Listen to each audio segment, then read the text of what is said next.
Hello my friends and welcome to the Electric Viking. Fantastic to see you and I hope you've had an awesome day. Now thank you for subscribing to the channel. Many of you have done so and absolutely stoked. Thanks for your support. Now I've just bought some more Xpeng shares on stake, and if any of you are going to jump on stake to use the app, it's an Australian app by the way, so this is really more for you Aussies out there. I use stake to buy Tesla and Xpeng shares, and I have BYD shares with the ComSec app. So if you're interested in using stake, I'll chuck my referral code in the description below and a link to the actual trading platform. I find it's the easiest app to use because there are no trading fees, and I really like how easy it is to use the app on my phone, and just everything in terms of trading on the platform is easier. So anyway, that's enough about that. Really my main point here is I just bought Xpeng shares, and honestly, at the start of this year, I wasn't even close to considering doing that. But seeing the range of different moves that Xpeng have made this year and really looking into their CEO, doing a lot of research, not just jumping on the bandwagon. I don't do that. I have to spend at least a year looking at a stock before I invest in it. So, I've done my research and my homework. And I think most of you here watching the channel know that I read at least 50 articles about the industry every day, and I'm talking from so many different websites. I don't know where to start in terms of giving you a list. Some of you have actually asked me questions. You've said, hey Viking, hey Sam, where do you get your EV news? And I'm not sure how to answer that question because literally I think I have about 40 different websites that I go to regularly. I probably check 20 of those every day. So there's a lot of places that I learn information and news about EVs and about batteries and about cars, about the automotive industry, about the energy industry. The list just goes on and on. So I don't take very lightly. In fact, I take very seriously where I invest my money because I want that to at least compound by 5 by 2030 at least. If it does any less than that, then I will have considered myself to have failed. And the reason I say that is, I say this very seriously, is because there is a huge amount of money moving from here to here. In fact, more money than ever before is going to move from here to here.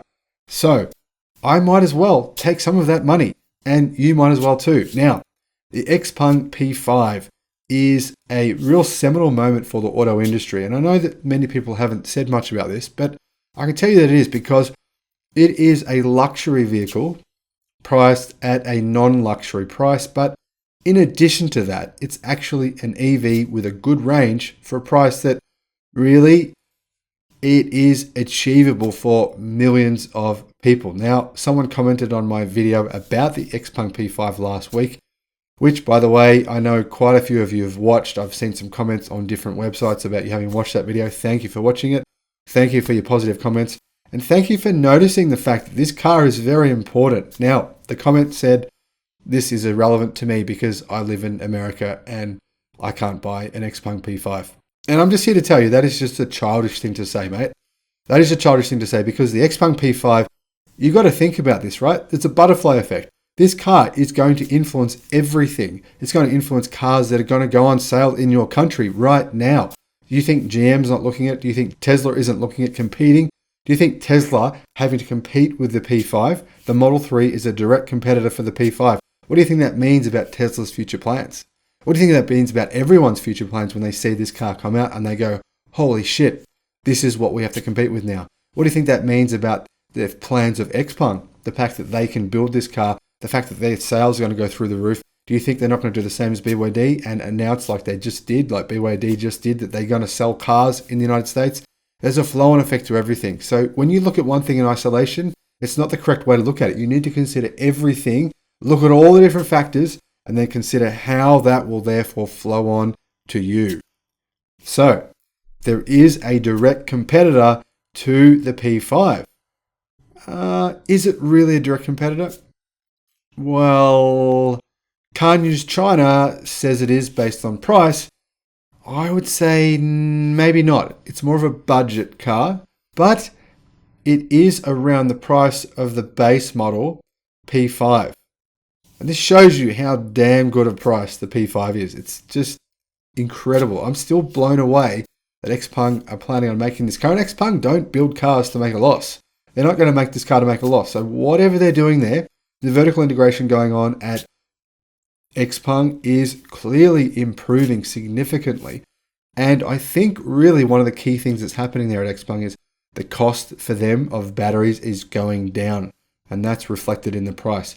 Anyway, the new car, which is coming out this year, within the next few months in China, that is kind of a direct competitor to the P5, is the Weltmeister E5 electric sedan. Now, it's a quite basic vehicle, especially on the inside, and while personally I think it looks basic on the outside too, but it's going to be cheap, very cheap. Now, let me know what you think about the design compared to the P5. Some of you have said you don't like the design of the P5. Personally, I think, well, yeah, if you can't afford an S-Class, if this is more your market, then you just got to go, well, it's good enough, right? Personally, I think the P5 looks okay. It's not amazing, but it's probably similar to a Camry. I mean, a Camry is just okay, similar. This car here, the design, yeah, I'm not a big fan. There's a lot of cool looking cars being built in China right now. This is not one of them. This looks pretty generic and bland to me. So, who is Weltmeister? Well, Weltmeister is actually a new Chinese EV brand that was founded in 2016. Right now, the company makes three cars: the W6 SUV, the EX5Z crossover, and the EX6 Plus 6 SUV. EX6 Plus 6 SUV. Well, it's a bit of a mouthful. But anyway, the Weltmeister E5 is the first sedan for Weltmeister, and the company stated earlier this year that the sedan is developed with an eye on exports to Europe. So, if you're in Europe, you may be able to buy one of these in 2022.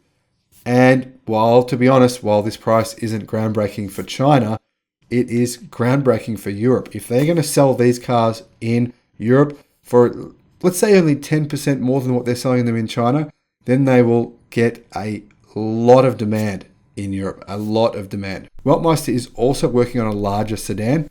The size of the E5, though, this current car here, is 4.7 meters, actually 4.72 meters long, which makes it a little bit longer than a Tesla Model 3, 1,838 millimeters wide, and 1,535 millimeters tall, with a 2.8 meter wheelbase, which is long compared to the overall size. Like I keep going on, EV's packaging is so much better than ICE. Longer wheelbases, bigger size on the interior. Now, as you can see, the interior is pretty basic. For the base model, the only tech in terms of screens is a 12.3-inch instrument panel. There is no screen in the center for the base model, just a charging point for a mobile phone. The controls on the center stack are simple knobs and buttons, which is fine. I mean, if it's a fairly budget vehicle, that's not the end of the world. The seats are made of faux leather of, well, who knows what the quality is. Now, strangely, Weltmeister has released an image earlier which shows the vehicle having a center touchscreen and looking a little bit more upmarket on the inside. But this image is not actually on their website, so I've got no idea whether or not the car will come with this this kind of more upmarket interior versus the standard images on their site. But I'm going to guess that probably this image here is going to be a more upmarket model. So what about the motor? Well, the E5 is powered by a single electric motor, just the one, with an output of 163 horsepower and 240 newton meters. That's good for 0 to 100 kilometers an hour or 0 to 62 miles an hour in 8.9 seconds. Not exactly fast, to be honest. Probably a little bit disappointing. The battery has a capacity of 58.5 kilowatt hours, giving the E5 a range of 505 kilometers on the NEDC cycle. So a real world range of probably just over 400 kilometers. Now, while this car looks pretty basic on the inside and the outside, it comes also with a fairly basic price. It starts at 150,000 yen and tops out in the higher spec model at 160,000 yen. I don't know exactly what the difference is between the 150,000 yen model and the 160,000 yen model, but that is only a price difference of $1,600, so I'm guessing not a whole lot. Now, price in US dollars, $24,800 for the high spec model and $23,200 for the lower spec model. So the trouble here is the base model Xpeng P5, right, costs $24,000. And as you can see from my Xpeng video and from the images, the Xpeng P5 looks like a much more resolved car, much nicer on the outside and the inside.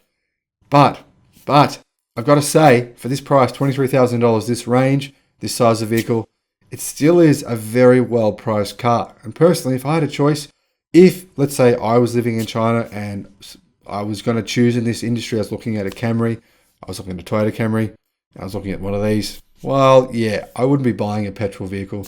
They're just ancient. Now, why would I not be buying the petrol vehicle? Well, listen to this quote.